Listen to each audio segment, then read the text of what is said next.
Crystal Charter, Daughter of the Red Seal. Read and written by Rebecca Sewell. Chapter 18. The carriage pulled into the entranceway of the inn. Maebe needed to escape the tiny space they shared. The door swung open, and she prepared to jump out into the chill night. She had to force herself to stop, as Edic stood waiting, framed by the door. A messenger arrived from Elpis, and I told him to wait at the inn.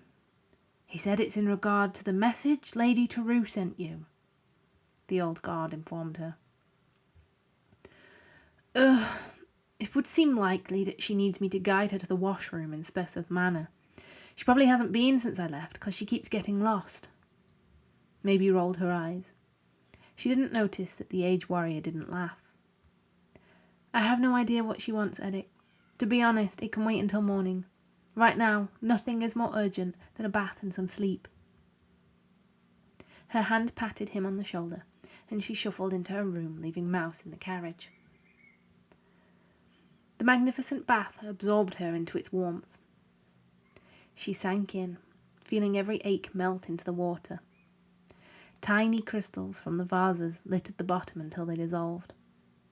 The water mirrored the clear night that hung above her, stars glittering under the surface, and the steam smelt heavy of jasmine. Hundreds of tiny polished crystals hung from an invisible ceiling, open to the sky, replicating the constellations in the dark. She felt so relaxed. She believed she could have walked to the Voidlands, hand in hand with Macaria, had the goddess of peaceful death visited right then. Death didn't visit. Sleep visited when she collapsed onto her bed, still wrapped in a towel. The sun had reached midday, and no one had arrived to wake her.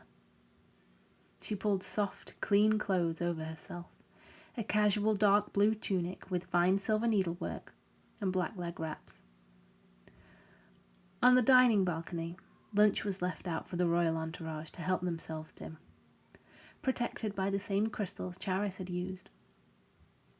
Nobody was in the room, but the desire to eat was stronger than her need to find Mouse and ask him about returning to the guild house. She devoured a bowl of cream stew and half a loaf of soft bread, mind exploding with ideas on how she was going to respond to the wizard for belittling her. She had respected Ahalor's work, and longed to meet him since she was a child. That he dare treat her, the future Red Seal Navarch, in such a manner was outrageous. She was munching her way through a tray of delicate little citrus cakes, topped with white flowers, composing furious mental comebacks in her head, when footsteps brought her head up to the door. Edic appeared looking worn down. That messenger has been insisting I wake you since dawn. Can I recommend you see him now before I have to resort to forcefully removing him? I don't want to do that to a man who is just doing his job, he rumbled. Fine, send him in, she said, without bothering to swallow all of the cake in her mouth. Food still felt more important than manners after her wander through the woods. Edic let out a sharp whistle, and a bedraggled messenger stepped up into the doorway. The boy's hair and clothing were rumpled, as though he had slept outside last night. Most likely a ship's boy, sent on a job whilst his shipmates had indulged in the joys of the city. He seemed confused at Maebe relaxing at the dining table. I'll leave you to it. I'm in the hall if you need me, though, Edic mumbled as he left the room. Well? Maebe said to the messenger. Lady, Miss Sumine, I was told you'd be ready to leave for Clest and head for Elpis as soon as I got here. I waited all night in case you were ready to leave. I thought you might need to pack. They told me you'd been at the Artificer Guild.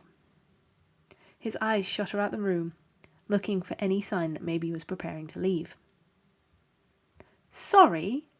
Why would I leave with you? She said, thin patience wearing. A small wave of panic washed over her, thinking her father had changed his mind and she was to attend the offering with him. Had the king commanded something in the rage that Mouse had mentioned? The panic died on the messenger's next words. Well, Lady Certainly sent a message prior to the arrival. She said that you would want to leave immediately. As soon as we arrived, in fact. She was certain of it, he blurted in a rush. His hands fiddled with the hat that he kept grasped in his fidgeting fingers.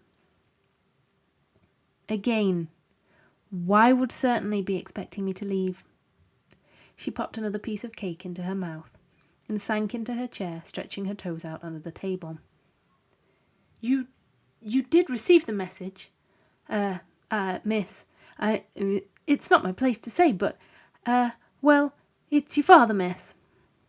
He stumbled over his words, looking at the floor. What about my father? Oh, he does want me to go south, she thought. Well, he... The messenger rubbed his hand over his head. Oh, just spit it out.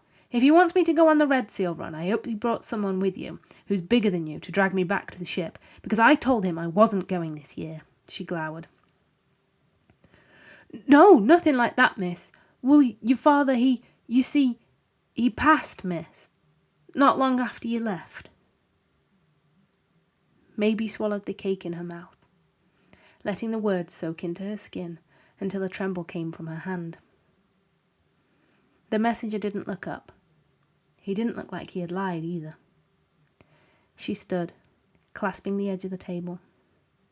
It took a moment before she rushed into the hallway, pushing the nervous boy aside, who had stood in front of the open door. She barreled into her room and scrambled to find the crystal that Certainly had sent. Somewhere on her desk, it had been hiding beneath something. Maebe's eyes were blurry. This is a joke. It's some setup, I know it, she thought. The room was spinning around her as she grabbed the fiery gem from under a selection of cosmetics and held it over a piece of notepaper provided by the inn. It spat out its message onto the blank sheet. The words formed painfully slow. Greetings from Certainly. Some rambling notes about an emergency and apologies for disturbing her, that she wouldn't have unless it was with the utmost need. Then the sentence came that she was dreading. Please come home, May. Your father was murdered. Crystal Charter, daughter of the